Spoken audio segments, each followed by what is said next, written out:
Thank you for tuning into Zim News Beat TV. Ngano zvekare kwatiri kuita paZim News Beat TV. Zita rangu ndinoitwa Frank Wesere. Muzuva ranhasi tabuda takananga munzvimbo yemarondera kumadziva anonzi anoyera madziva eHokoyongozi kuti tinonyatsonzwisisa zviyera zvinoitika panzvimbo yeHokoyongozi kuti tinzwisise nekuwana tsanangudzo inogutsa maererano nenzvimbo yeHokoyongozi. Tatsvaga Sekuru Banda avo vanoitira matare avo panzvimbo yeHokoyongozi kuti vatitsanangurire kuti chii chinotora nzvimbo panzvimbo yeHokoyongozi. Masimbere Sekuru Banda. Tiripo makadiko. Aiwa, isu tinofara kuri sei kuno kudombotombo. Kuno kudombotombo kuri raiti kuri sei uko mwabva uko. Aiwa, isu kwatabva kuTsvene. Sekuru, chekutanga chandingada kunzwisisa mhuri yeZimbabwe vazhinji vangada kuziva kuti vanonzi Sekuru Banda ndiani uye mabasa avo vanoita mabasa ei. Muno muZimbabwe tine vanhu vaviri tinonzwika nezita reBanda. Tine Sekuru Banda waku Epworth. Muna chiremba uko. Ini ndinonzi Sekuru Banda mwene as a son of Omad of Africa. Wana Sekuru Banda yedu uyu iwana iwadzadzi yedu kana kuti wana iwadzukuru wedu, but inini Sekuru Banda mwene Mashango Banda. Sekuru Banda ndanzwa nhoroondo ya Sekuru Banda kuti ndiani, ko basa ravanoita ivo ibasa rakaita sei? Basa hombe iro tinoita kufa mu 1801 chia chinonzi mwene chasiyana ndi chinonzi achimwene. Mwene it means mambo anotungamira more than 361 sabuku musha kana kuti mu district inonzi Mulanje. Saka muno mubasa ledu ndiroli 100% tinoshandira kumadziwa. Yeba list inini ndakapinda mugore ra 1992, then pakupinda kwedu ndakasaruza zemwene 3 kubva mugore ra 1801. So in short basa hombero tinoita munomo ndi rekubatsira vanhu kushanda nemachembere edu, totungamira unyinji kana kuti kuwanda kwa machembere more than 234 ekumadziwa kana tukakuleta kufa mugore ra 1801. So ndo basa hombe tinoita muno muZimbabwe. Sekuru, nhasi chanyanyoita kuti tifambe tuye kuno kudombotombo kumarondera tanzwa nembiri yenzvimbo yatakamira inoi inonzi Hokoyongozi. Mungatitsanangurirawo here nhoroondo kuti chii chinoitika panzvimbo inonzi Hokoyongozi? Mzimbo wa dombotombo tine mizimbo inoyera yakawanda muno muZimbabwe, but pano pa dombotombo ine azemwene ndakatanga kuziita folo kufa mu 1801. Mwene wa mamwene akabva ku Malawi ku Nyasaland mu 1801 akasvika muno muZimbabwe. Mzimbo wake wakutanga wanga uli uno pa dombotombo. Akagara makore yake akagara kusvika mugore ra 1937 apo akazara wabereki edu isusu kuti tanawo kunze kwaeza. Mukubva mugore ra 1937 mwene akasiya zvinhu zvechiwanhu izvo zvinoshanda muno muAfrica pano pamusoro pagomo panapa. Mabako awo tinokwanisa kukulatizai kuti mwakaiswa izi, mwakaiswa izi, mwakaiswa izi, pakuchengetedza musha, kuchengetedza chiwanhu chedu pamberi paMwari musika wanhu. So pano padombotombo pane zvinhu zvitatu zakachena zoti autombokwanise kusangana nazo muno muAfrica, 54 countries ya muno muAfrica. Tine nzira 1 inotenderera Africa yese. Kana ndapinda mudziwa ra Hokoyongozi ndinokwanisa kubata Indian Ocean ko shakati uko, ndokwanisa kubata kule Kariba uko, ndokwanisa kubata kule Malawi uko, ndokwanisa kutenderera muno muAfrica kana ndapinda padziwa ra Hokoyongozi. Nikuti pane nzira iyo inoshanda kuva pasi pamberi pamachembere muno tinowadaiza kuti amalaika nikuti mwene mu 1801 wakasiya branch yake kunkaita ku Bulawayo uko akaita wana 12 watsikana wega awo aikwanisa kutungamira manjuzu edu anotibasira kumadziwa kuti tikwanise kutambira izo zikuva kumachembere. So pano pa ukuyongozi chikulu chakakosha 1 tine nzira yoti inokwanisa kutitendereza nikutiendesa kwese uko tinokwanisa kuyenda se machembere ekumadziwa. Chechi 2 tine mabako mwakachengetwa zinu zeumambo za wabereki edu. I remember 1996 akundita udate azemwene kumusha kwedu. Late Robert Mugabe angalipo, Ashangalai angalipo. Pane shimbo takava nazo ku Nyasaland. Wani Morgan Shangalai ndiye akapinda kunozo okoyo chingozi ku Nyasaland ku Malawi. Ndikubudira kunoko. Takazichengeta pano pa ukuyongozi. Mungu akafa sino chifi soswe mkulu. Nizinu zakaitika zaondo afa achinjana ndi uyu alipo uyu. Asati apinda pa chigaro akamuuza kuti alipo munhu anonzi mwene mbuya wake wa iye uyu isoswe uyu. Alipo munhu anonzi mwene ndiane do kana kuti nzira yoti anokwanisa kukuvulirai kukupa ishimbo yako iyo inokwanisa kukubasira kufamba mugwara la mazitateguru ako. Akutoziziwa zinu izi takawasikira tikawasanangulira kati aya hungu takauzwa milaiti mbogazisa zinu zacho. So what I'm trying to say kuti 1 pane nzira ipasi yedu aze machembere aze manjuzu pashawi ile mizimu la mazitateguru edu. 2 tine bako loti likuchengeteza zinu zoti zinokwanisa kuchengeteza 54 countries yese ya muno mu Africa. For example tikaenda pa dzadze apo tine uku 13 zakaiswa 1937. Mukuyongozi tine uku tine fish 3 zinongwanika kungezi matrapia zakaiswa panga pane kabuli because that time even domotombo isati ambo waka akaisa fish 3 nasi tine fish zakawandisa but 3 fishes ndizama zitateguru edu nzama chembere edu zinoshanda se zinochengeteza musha wa Africa. On top of that tine hali imwe ine nyuchi zakashanda ndwana kamuzubanda muno mu Africa muno mu as a son of Omart of Africa ndini mashango banda choa shimbo hali zaishandisa mazitateguru edu anakamuzu tilinazo. I remember 2017 can I say 2019 2017 yakauya ZTV. That time mota yanga ilipo pa gate le ukuyongozi takawalatiza ndikapinda mudziwa tinodai apa nzira ino enda ku Zambia izi tinodai. So what I'm trying to say kuwalatiza wana wedu kuti aziye because as of now tikavunza mwana wa stand wa grade 5 kuti 2005 zakafana na kana kuti zili very important za nambo ya nianda asikumbozizia. Say why tiri pasi tikutsika chiwanu chedu tikaenda mabako mune zinu takachengeta isusu zinu zedu za chiwanu mudodi ma protectors makutoshibiswa. So what I'm trying to say pane zinu 2 is not sanangula kuti 1 tine gomba ledu kana kuti tine makomba edu au akagara wabereki edu kuti tine mabonzo tine kupasi uko kune makuwa zawabereki edu. So what I'm trying to say kuti pana papaka kosha pa zinu ziwiri because pakuchengeteza chinu chekutanga kuchengeteza zinu zedu zachiwanu izo takapiwa ndo wabereki. Chachi 2 tine nzira yakakosha inofamba up and down kutenderera Africa yese even kuenda ku London tinokwanisa kuyenda zese easy tinokwanisa kuzitangira pano pa ukuyongozi. On top of that pane chinu chimwe choti chinokwanisa kuita divide pakati pa chiwanu ndi Chikristu. Tine mzimbo wakaoyera oti mwali anokwanisa kukunzwai zakasimba kana muchina matira padombo tombo ku side limwe ilo inosanangula mizimu yedu.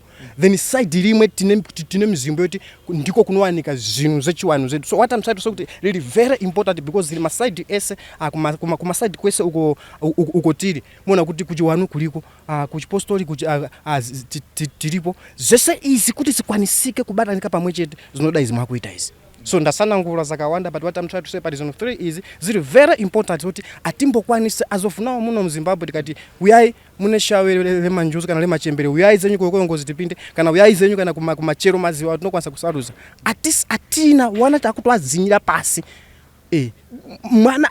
What I'm trying to say as of now kana zathanga zakadai so ndoti inotoza pa TV kana 2-3 days kutobuda wanachizwa chiwanu ichi zinova papi right kulomba what chichi nozi kulomba zinova kupi zinoenda papi. So chiyo chikalomba zese izi tinofana kuzishanangula zakanaka wanaido azinzwisise from there mona kuti tinokula zakanaka. ndofunga mhuri yeZimbabwe zhinji vanongonzwa kunzi kuhokoyongozi kunoyera kuhokoyongozi vanhu vamwe vanopinda asi havadzoke. Sekuru chandingada kuti mutange kutitsanangurira pari zvino ndechekuti zita rekuti hokoyongozi rakauya sei? Pachishona ndona kuti tikati hokoyongozi mdzimbo usiri right kumasaidi ese spiritually kana pa human being as a munhu, kuti mzimbo hauna kumira zakanaka, munofanira kuti muziwe kuti apa hapana kumira zakanaka.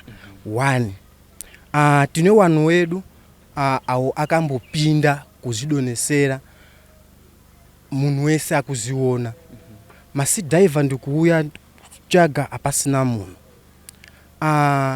Isu alizi wacho tapinda ona kuti uyo ali ukoyo, mazuva aya anobuda, 10 days anobuda, munhu kubuda munhu ali fresh, right? Zinenge zine chinango chakakulisa choti imzimbo unoyera, panochikisa, unokwanisa kudaro usingatombodzoke.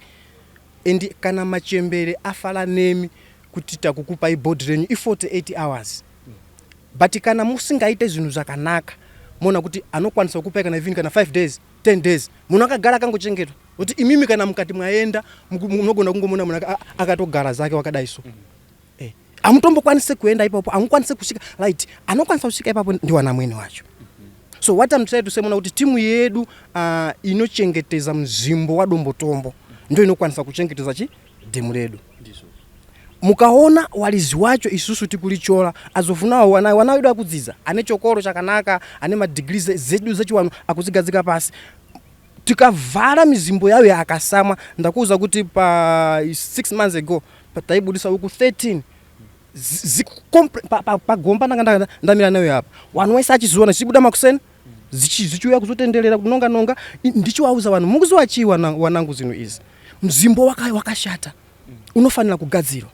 Because panapa mukati pa hokoyongozi anything happen chinoitika mukati moti tikuchiziwa isusu ndio tatakula mutoro wacho. So uyai tigadzire zakadai. From there mona kuti tikatapagadzira isusu zita ili alikwanisa kuita inini every morning ndo muka mwalini mizimu tibasirei munhu ngasa zikandire panapa ndoziziwa munhu wese ane atikwanisa kutakula map za vanhu wese, but tikumbira kuti munhu ngasa zikandire panapa because there's no way kuti munhu ave uko kuzozikandira apa pasina chinhu wani chomukutaza. Look at tutani pane bawa panozi patutani ndo panongana timu yedu yakawanda wasikana warume each and every day. Inini kana ndichenda kumadziwa even 5-6 kilometers above, machembere anochema each and every day apaite week pasina kuenda 3-4 ma-abortion. Right? Mzimbo wa unoyera aurase ma-abortion. Mzimbo unoyera amukwatame mchita bonde ipapo kana kumamira ipapo azito hakuna zakadaro.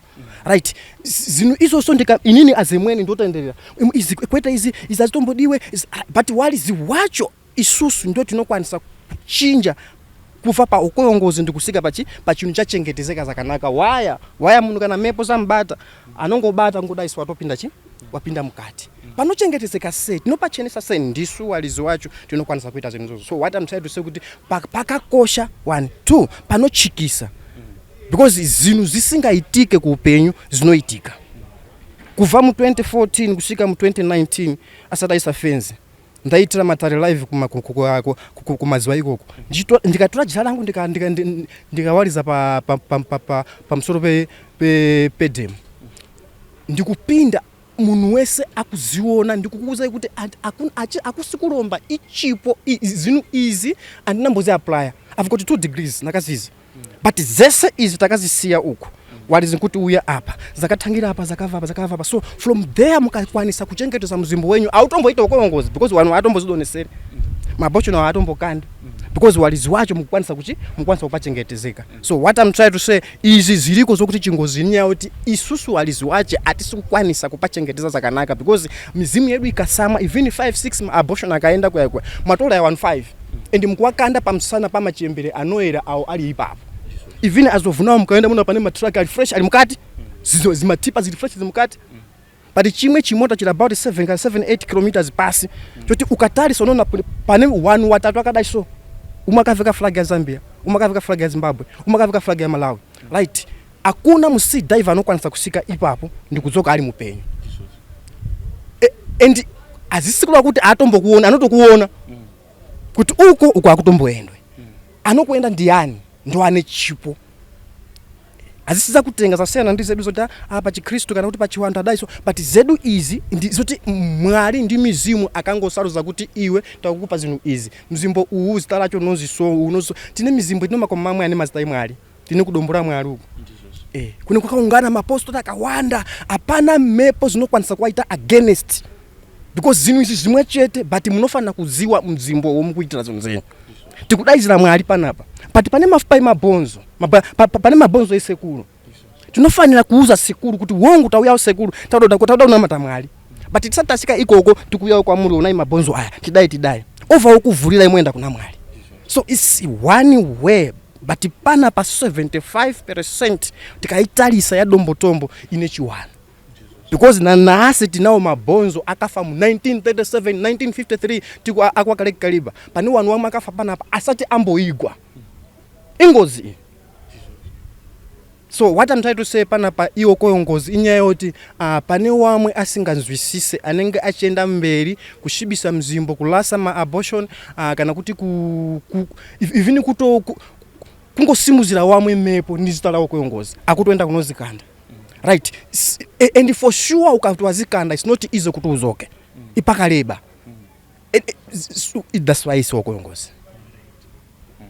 Right, I wonder nzwisisa sekuru kuti kuti pazonzi pahokoyongozi pane zviyera zviripo sekutsanangura kwama muchita kuti vamwe vanhu vanopashandisa zvakaipa vanouya vachirasira vana vanenge vabvisa mungati maabortion ndizvozvo ndizvo vamwewo vari kuuya vachisvibisa nzvimbo vachizvibatsira munzvimbo inoyera ndosaka pakatakura zita rekunzi hokoyongozi ndizvozvo exactly point.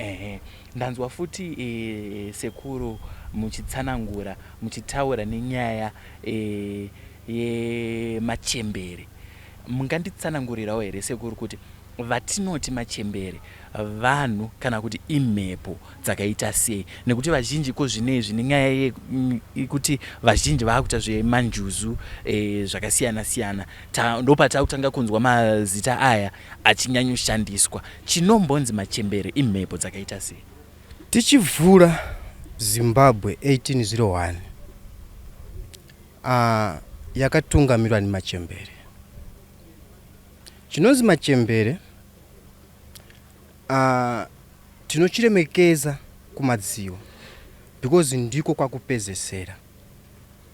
Chinonzi manjuzu it's not easy spirit kana kuti mzimu unozi manjuzu ufure pa 10 kilometers above. Ma Pentecostals kupinda akapinda munomo akangotivhingiriza mbichana because chinozi mweya mchene ndi mshikiro chino chimwe chete. Sekuru ali pandiri nini ndinogona kuwashandisa kuchechi. Gogo mbuya ali kwandiri nini ndinokwanisa kuwashandisa kuchechi kana kuchiwana ziriko. So machembere ndi munhu wakafa pakaita 100 days mchembere anditi wafa paita 100 days mafuta emukati mwemabonzo chinonzi mzimu cheche chinova chatambira 20 kilometers above kumadziwa. Chikatambirwa kuya kwa chinofanira kuita basa iro laita ali mupenyu panyika panapa. So machembere ndi mkazi uyo wakazichengeteza pa chiwanu chake zvakanaka akafa ali muzinu zakadaro over oenda kumadziwa opiwa position ya basa iro aita panyika panapa. Kana machembere akuya patiri anoya straight point same shikiro same mzimu. Manjuzu it transfer inokwanisa kutambira chinonzi silver gold kuva kumachembere kusika maoko mwawo. Manjuzu ndio anokwanisa kutunzira chinonzi mali makwati zeze ndio anokwanisa kuzitambira kuva pasi pa machembere edu ndikuunza kuwanu wapenyu isusu. Isusu wanu wapenyu tili panyika panapa kune wamwe anenge ane manjuzu, wamwe ane machembere. Munhu ane manjuzu anokwanisa kuitisa mari wamwe than munhu ane machembere anoita mari iye. Hari yemanjuzu inodhura, ukasagadzira zvakanaka unoshandiswa. Mari yacho inoshanda kuenda ku someone. Even ng'anga, even my boyfriend, even husband, inokwanisa kukushandisa kana iwewe usina kugadzirisa kuisa pa position mzimu unonzi manjuzu. Yeti machembere kana asvika poti iwewe watazira ausi kugona kuita zvinhu zvako iwewe izvo akakuuza iwo. Anokurowa mushamo yoti ukwanise kuzigadzira kuti ukwanise kuchengetedza ufumi. Madzitateguru alipo kuondo. Kana nini ndafa panapa mzimu wa mwene unoenda pa munhu wakasaruzwa ni mizimu ni madzitateguru edu kuti ukwanise kuendesa mberi basa lilipo this time. Mwapabata zakanaka apa.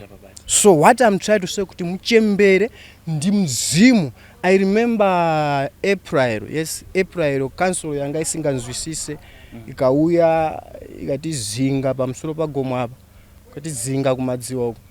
Munguwa ndaibudisa hali yenyuchi. Ndakava ndawadaisa. Pakatenderera machembere 231. Mizimu ya wanu wakafa. Munguwa magadi huko wana Manuel ati akuuya anomutera ake akavati kune wakazi akawanda. Ndini ndakafamba nemaoko nikati aiwa ni machembere. Akuda kungobvisawo hali yenyuchiya toisa pamusoro pegomo.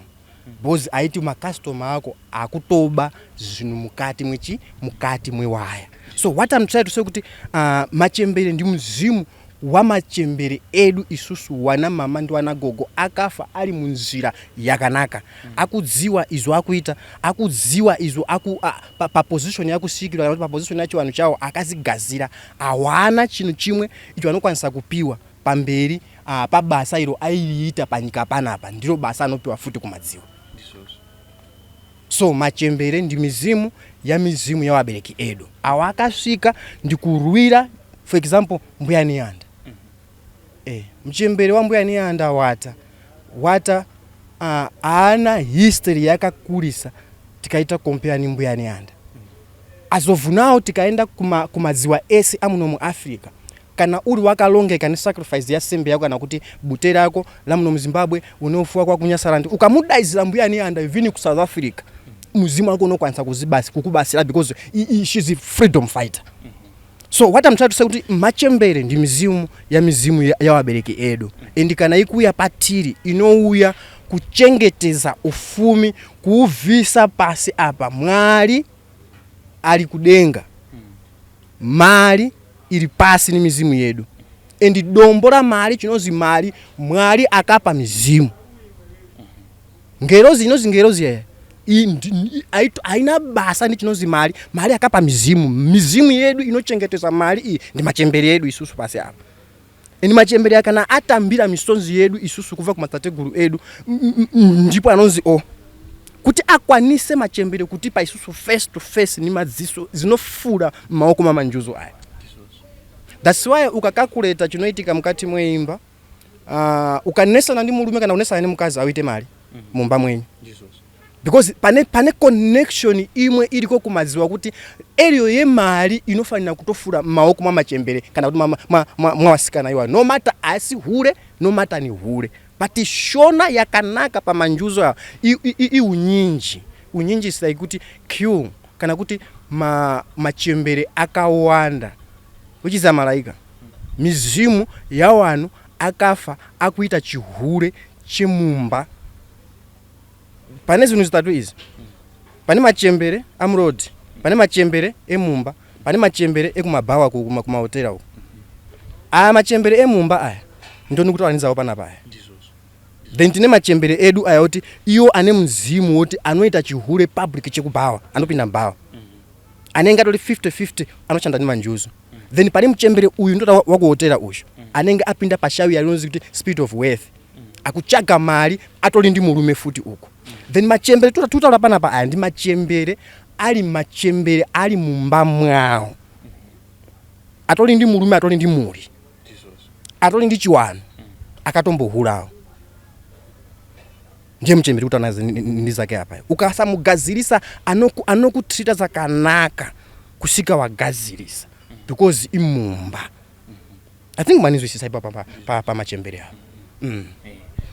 Sekuru chimwe chinhu chandingada kunzwisisa mukatarisa panguva yatiri kurarama iko zvinezvi vakadzi vazhinji vari kunzi vari kuenda vachinotenga mweya yemachembere, mweya yemanjuzu. Ndoda kunzwisisa kuti zvinofamba sei, mweya iyi inotengwa here kana kuti mweya iyi unotozvarwa uinawo kubva mudzinza renyu?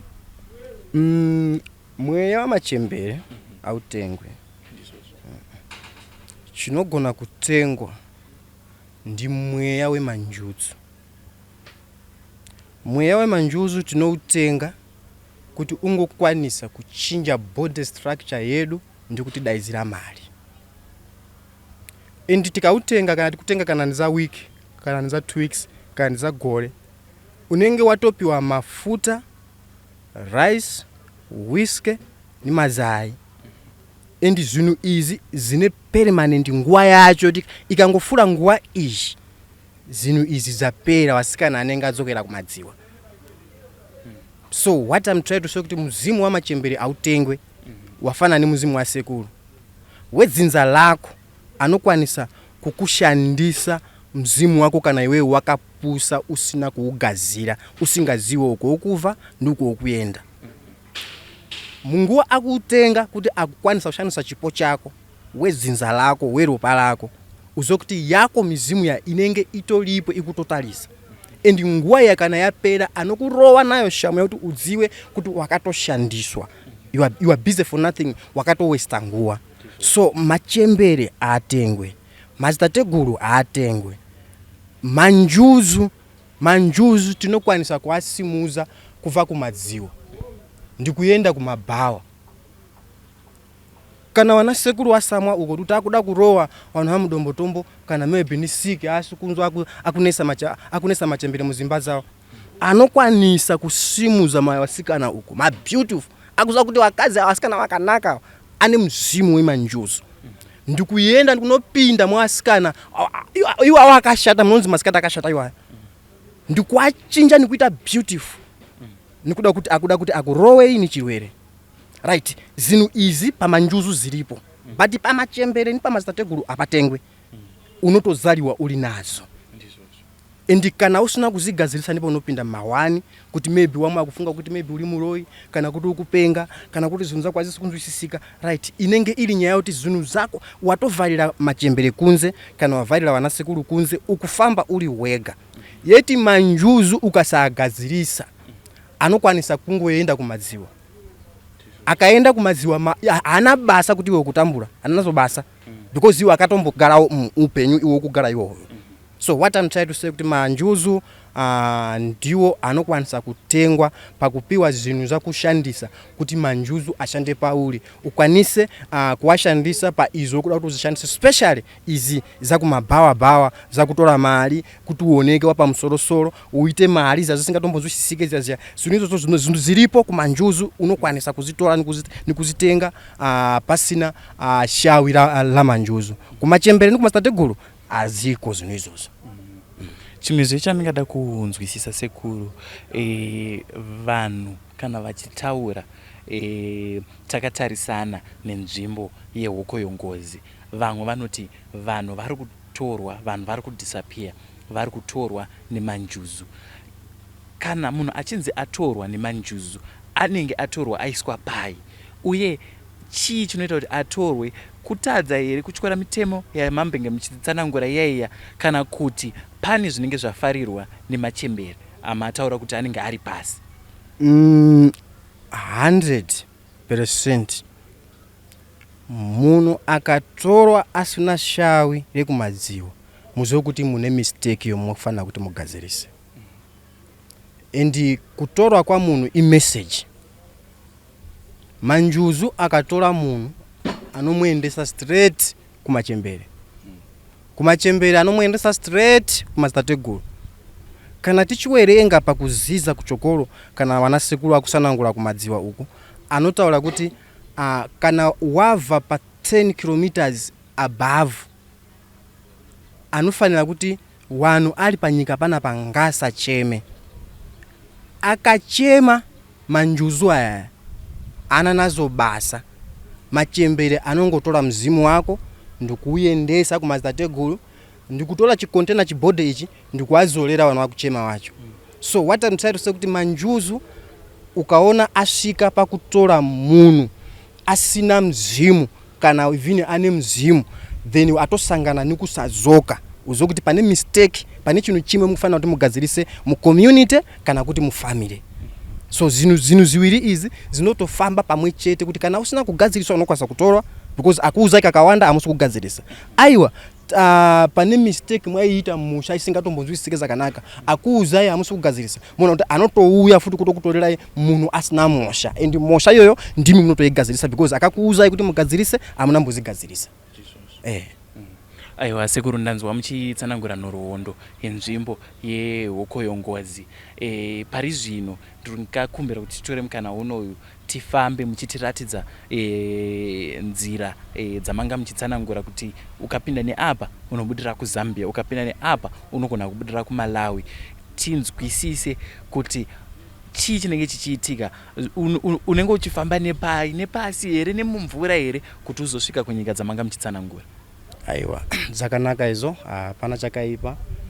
Ndiziye kuti tinoshandisa side uku kana kuti uku but dzakangofanana tikashandisa apa tobva todzika topinda ukudziwa ndofunga mukadaro munenge mwapeza basa. Aiwa ziya ndaitaura kuti for example tine nzira zitatu zoti tinokwanisa kutenderera Africa yedu kana kuti kutenderera kuenda ku Malawi, ku Zambia,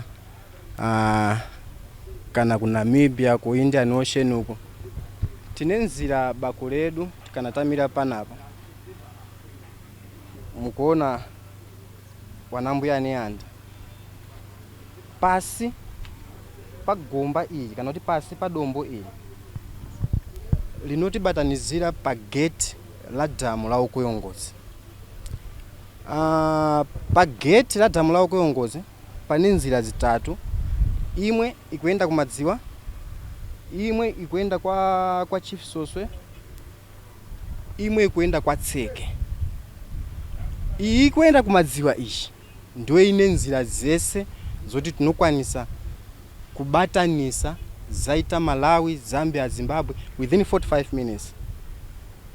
So kunaka kana kuti kukosha kwa gomo ledu tuona kuti atina uko tinokwanisa kunyepera kuti tapesana ndi zinu zaida mazitategu ledu kwetu because nzira yoti tipinde mudziwa tinayo.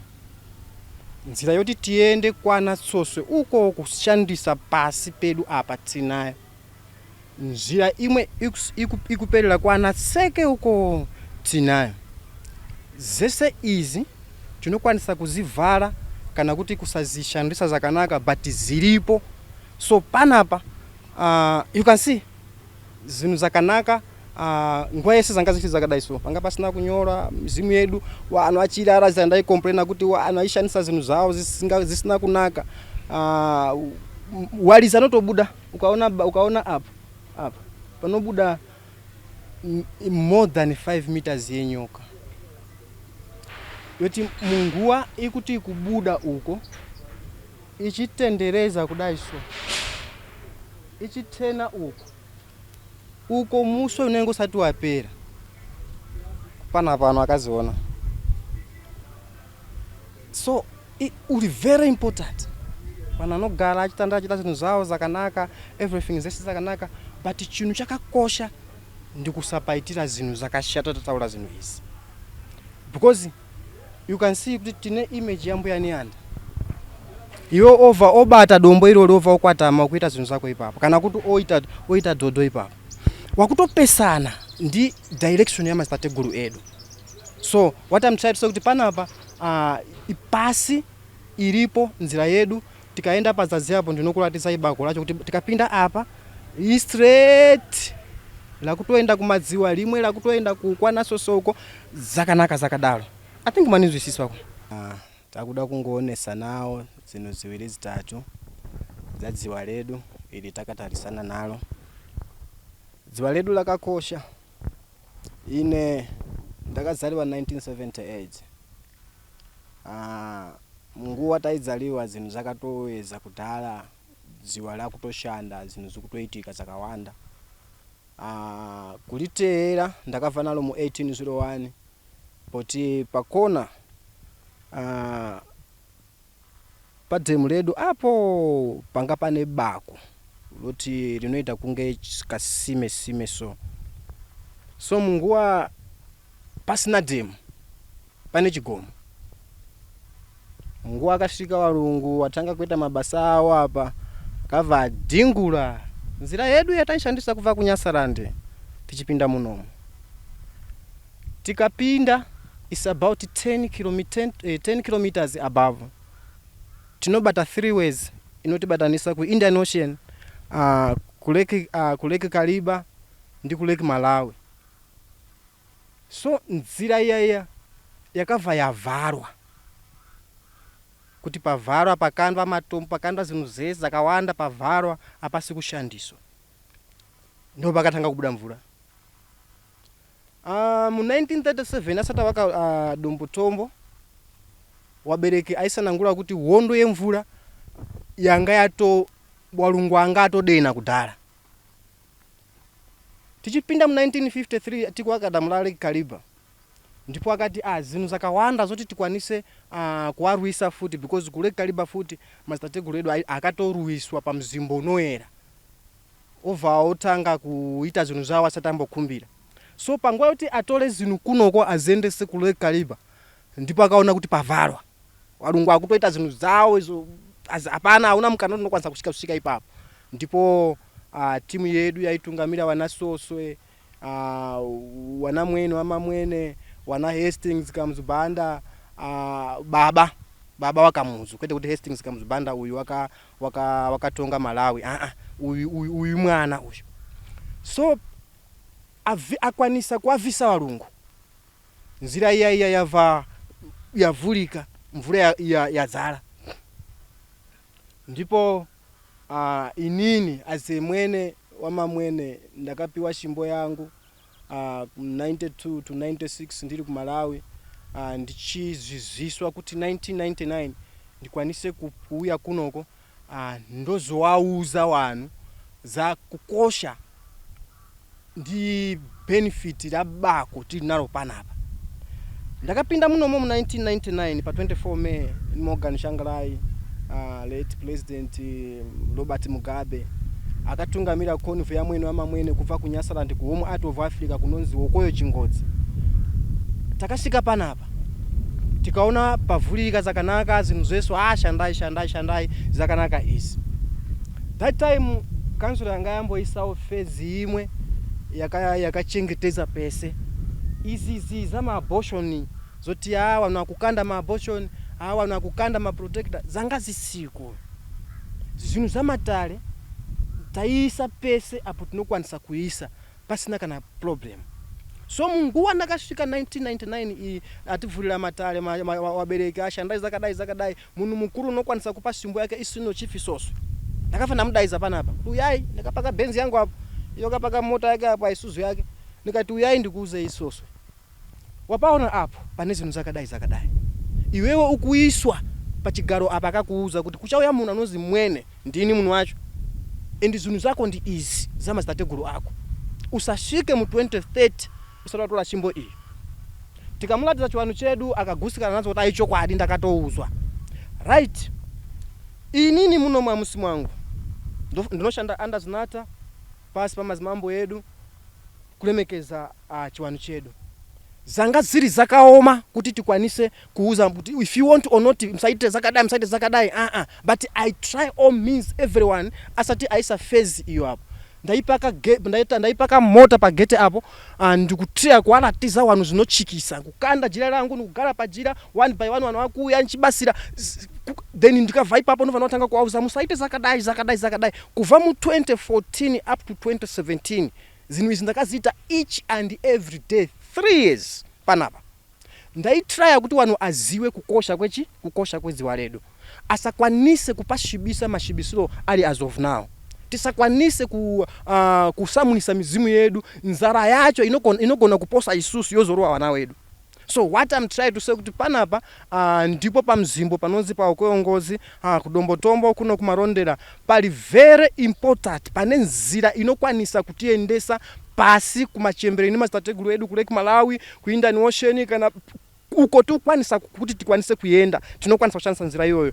2 pane nzira imwe yakachengeta mabonzo kana kuti zvinhu zawabereki edu awo akafera muno wamwe akava ku Mozambique, wamwe akava ku Nyasaland, wamwe akava nyika zakasiyana Malawi, Zambia, Mozambique, Zimbabwe ino tichivura 1801 tichisvika mu 1937 timu yakawanda yakafa isina kana wamwe utanokwanisa kuachema kana kuti kwawiga akawalasa mabako akadai so aya.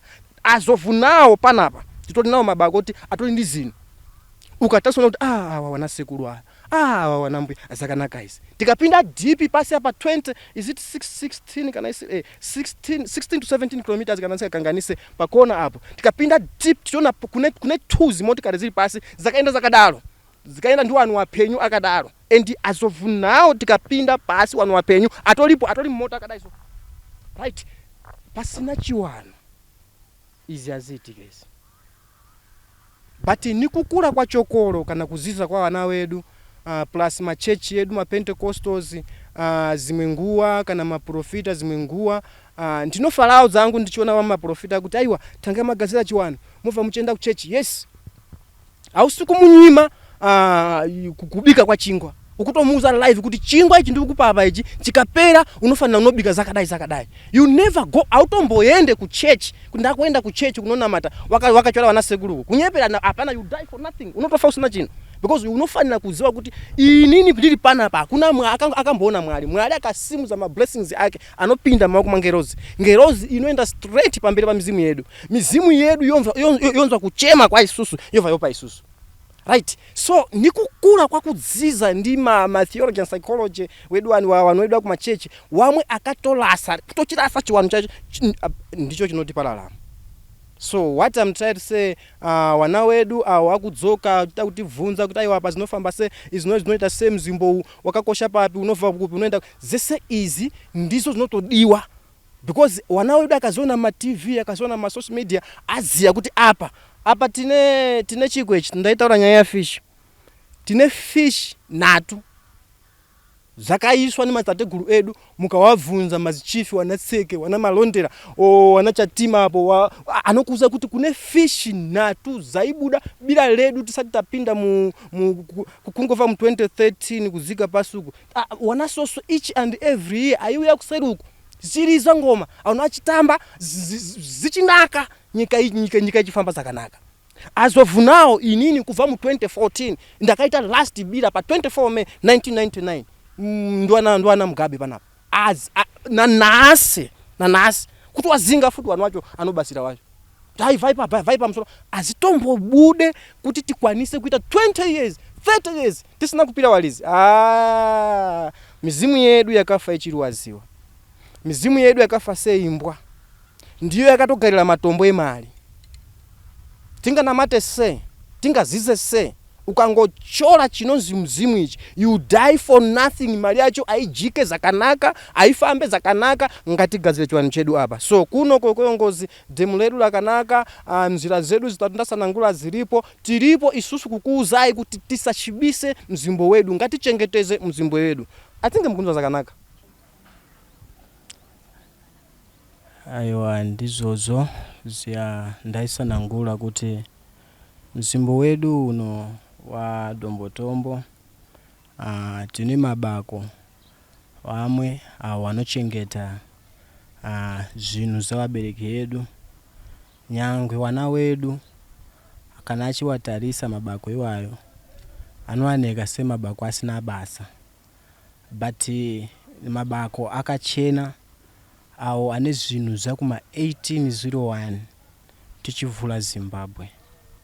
You can see munogona kuona kuti tine bako iri line nzira ya straight kuyenda kumadziwa kuya ku demu taitaula ku Ngozi.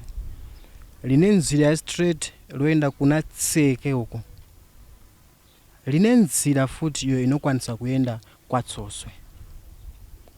But mukusanangula pano ndikusanangula panapa maona kuti mizimu yedu inenge ine nyota ine nzala inenge yakatobwekana nikuda kuti mzimbo wakachena wakadaiso touya toushibisa mashibisiro tikuona kudaiso. January 2023 ndichipinda munomo kuva ku Malawi. Ndakasvika Machembere akandimirira panapa akafa 1801 Machembere 13. Ndikasvika panapa tikaombera panapa wanu akatalisa 3 months muchibuda huku 13 zichienda kumabawa ku wanu akatalisa zichitenderera kunonga chikafu pesi panapa usiku zichizokera zichienda kumadziwa. Ndakazita 3 months kuti maybe mazimambo edu maybe kana wana sabhuku edu akazinzwa ndi kuziona ma TV mwawo kana ma newspaper okwanisa kubasirana neni kuti tikwanise kuchenesa mzimbo uwu. Nikuti kana ndichitaula za Matsekesa anonzi 13 akauya muno mu Zimbabwe pa 24 May 1801 kuti tite confirm takaita confirm kuti chokwadi Machembere edu achiri kushanda alipo mu 1937 and mu 1953 tikuwaka damu lake Kaliba takaita futi confirm takawatakula pana pa Machembere tikawazinga walunguko kusika walungu akakhumbira lolegero kuti damu litange kuwakwa. So what I'm trying to say kuti muno mu Africa 54 countries muno mu Africa atina limwe gomba tili nalo line zinu zinoshamisa zoti tomira face to face uko tikuchengeteza. Mukaona makomo edu anoyera awo oti maprofita anosika wanochina mata anosika achita zinu zawo anochairwa wona zakatonaka ziyaziya. But panapa tikutaura nyaya mastateguru edu nyaya Machembere edu ali panapa. So tinofanira kuchengeteza mzimbo wedu, tinofanira kuziwa kukosha kwe mzimbo wedu, tinofanira kupachenesa, tinofanira kuita zinodiwa. Ndaisanangula ze ma-abortion kuti anongova uko msikana so warasa numbu yake umeova ngokanda kugomba chinu zinu zake right nase takanda azina moja imunu wataula ya apa ingozi number 3 azibude nase kwa uli but uzoe kuti mangwana zinozobuda kwa mwana wako. So you can see gomba tutaura panapa kuti igomba lewalizi igomba le mizimu yedu igomba ilo linokwanisa kutibatanisa kutishikisa kwesa ukunda taula hapa 45 minutes ndikapinda hapa ndobuda maziwa ndova ndotenda state point ku Malawi pasina kana sacrifice inokwanisa kuvingiriza pakati pa road yedu zakango vingirizika mungu ya kuma 1937 ndataura kuti walungu akuita zvinhu zvawo kuda kuda matomba kuda whatever but panguwa tapakangovhura mu 1952 to 53 akuna umwe mulungu anokwanisa kumunongeza kuti mulungu ndiye wakavhara apa no ndisu tinenzara se atichigona kukhumbira mastateguru wedu ane chikafu mastateguru wedu akagarira kulala pamatombo emali atina nikuti atigone kukhumbira tinonyima atisikuapa tikutovala nzira yoti inokwanisa kubudisa ma blessings edu. So what I'm trying to say kuti ndi mzimbo wa mizimu tine mazita akasiyana pa makomo edu kana kumaziwa mamwe ane mazita emwali oti tikutaura azita dombo la mwali kana dombo la Joane right it's just like same gomo linolo line mazita emazitategu. Even if you can koka na mazimambo 8-10 ndakambo waunganiza mazimambo 8 panapa. I remember 2015 wanu wamakamuza soswe zisirizo mwene wauya kudemu kushekeresa wanu ana kutanga kudonera pa Ngozi mkuya kwangu inini wanu akatanga kudara and inini each and every morning ndinoenda kwa Ngozi kunokhumbira please mzimbo ngagaru wakachena akambo munyepera kamuza ndiya kutopeza wana akauya panapa ndikauza kuti wakulu mese muli panapa more than 8 mazimambo wakulu muli panapa mumuvunze iye isoswe kana mbuya yake asinambomuuza kana mama yake asinambomuuza kuti kuchaya anonziso anozokupa chinonzisoso akusikulomba ichipo ishimbo atitonge anu achichema mazitateguru wedu akafa achitambula azisowa kuti isuti tofa tichitambula tinotambula kana tisingaite zinodiwa zacho. So wana wedu mukukula this time mkuenda kuchokolo mune ma degrees makaziza muona kuti mukaenda ku church you are born again Christian unomuziwa Mwali but panyika pana pakuti ugale zakanaka panoda zvinhu zitatu panoda Mwali mizimu ni mali. You can say kuti ndakulemekezawo Mwali ndakunamata kuna Mwali yetu kutuka mazitateguru ako busy for nothing apana chinobuda. And akuna ngerozi inoya straight to you. Akuna, you never see ngerozi. Ngerozi inoya straight kuma mazitateguru ako. Mazitateguru onzwa iwewe kuti chokwadi hauna chikafu, hauna nza, hauna busu. Hai chokwadi mukoma nasungwa. Zinu iso zinova pamberi pa mazitateguru ako. So kana iwewe washika pa yapoti wakutu achora apo akarara pacho ndipo kutolasira ma protector. Apo akarara pacho ndipo kutolasira ma abortion. We never go anywhere. Tichachema kuchema ninzala kuchema wana wedu this time everyone crying hey guka. What type of guka chinozi guka chinozi ma drugs. Do you think chinozi guka kana kuti chinozi mbanje mizimu yedu ingataze kumiza kuzimisa zvinhu izozo? No and no imepo zinosimuka munyika. We have to know that and to respect that. Wani mzimu wa mwana wani akafa anokwanisa kumisa guka Zimbabwe yese. Kungobika chete mabiko edu ngati bikezi ngati daizai wanu emizimu kwete wanu anoshagarala munizita mizimu. So what I'm trying to say ngati chengeteze mizimu edu ya mizimu. Tiripo isusu atina kuzivuta izi takapiwa ni waliziwe takapiwa ni mizimu. We are well educated ine mwena wa mwene tine mkandi Google 361 sabu ku Malawi chinozi mountain mulanje chili maokuma wana baba ni mama wangu I'm only son. I've got 2 degrees ndakaziza.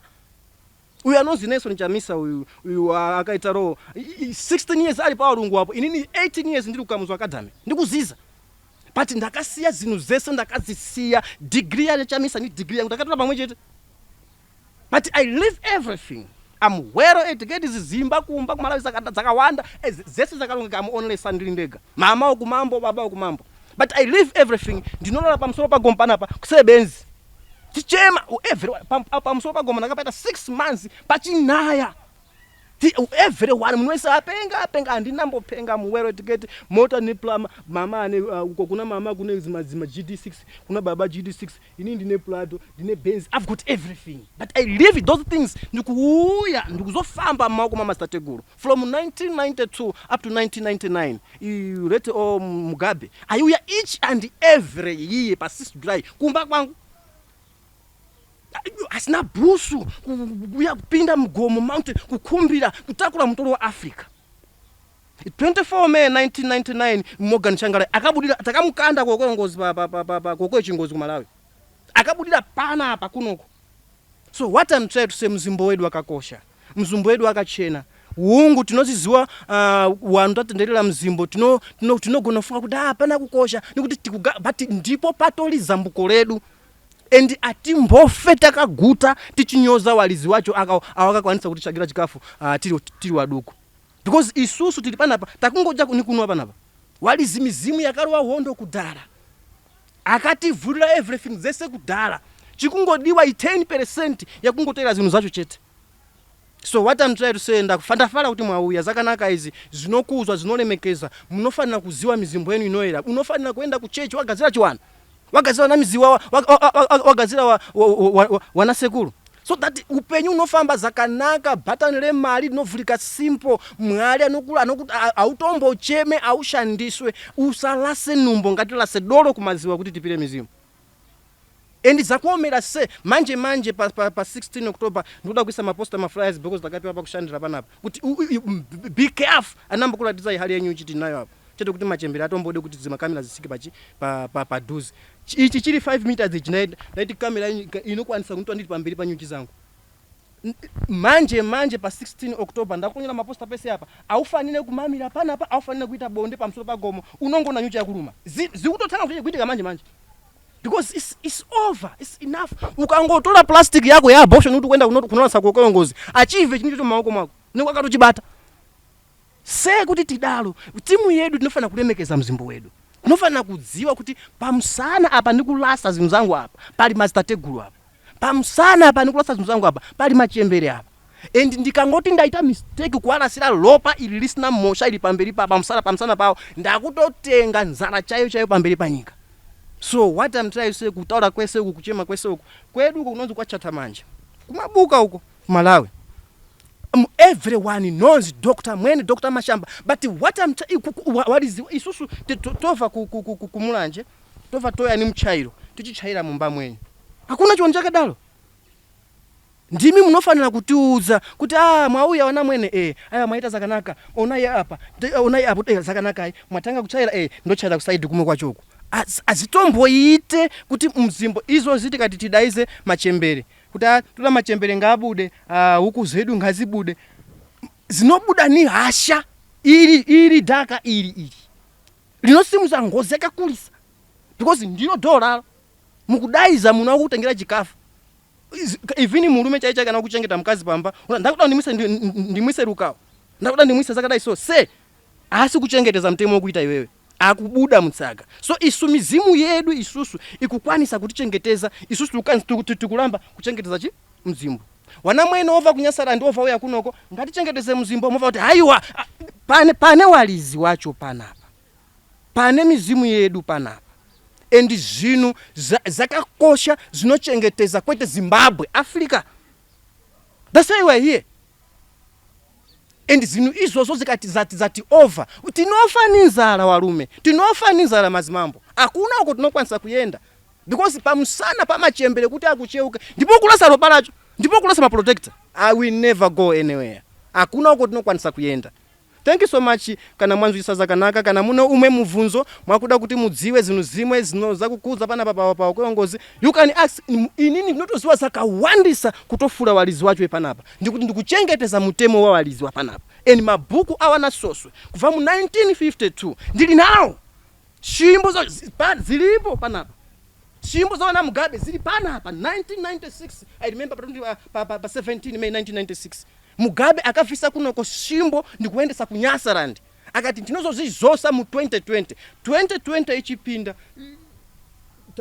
tatavara magomba ni madodi ni everything tozisa kupi tunaenda kupi so under church nona mata toungana 100 apa wewe obuda msalo chingoluwaza nyika chingofaninzala akuna ngati dilesembe ngati pile mizimu ngati wauze walize tatili nenzala ali nazo zinu ziyaziya izo zindwa kutogala pa matombo emali izo zindwa kutogala pa zimasiva zimagodi iwe mumba munakana chino se tikutaza kutera ma instruction emizimu yedu kana kapagoleka 1 akana zenda ichema kuti ndichipinda 1999 wanasoswe ayuya munomo tichikuseri kwa gomba tichibira kusangala kufala kudaiso mizimu zakanaka izo kuva mu 2014 na nasi how many years it's about 10 years apana kana bila isusu each and every time tikunwa dolo tikuja chikafu mota zakanaka tikukwira walizinyo anenyota asikumbopiwa kana ifinika 1 drop kama sesi on top of that kutola futi ma abortion pa musoro pawo ipapo tinofaninzala tinofanira kuziwa this time kamudaiza mwana wa grade 4 kuti tuuze zinu 5 zakakosha pambuya niyanda hatombo kuuze imi tiuze sekulu kaguwe uto zinu 5 zakakosha pa sekulu kaguwe hatombo kuuze ati sikuwazizisa mwena nokwanisa kuzala matombo 100 mumba kuva kumapi kuna mazibaba uko hana kana 1 chinu chine network ni mastatiguru wake busy for nothing akuna uko tinokwanisa kuyenda. And atimbo feta kanzwira because mwali akangozisimiza zinuko iwewe ukasachemera pamberi pa mzimu wako aupiwe unofanira kuchemera pamberi pa mastatiguru ako and for sure if you want or not my blessings akava kuna mwali kupinda mako mangerozi nongo ati wese mako mastatiguru ako iwewe ndio unochema kuti ndakudawo zinu zakadai for sure over okupa so mzimbo wedu zinoluwaza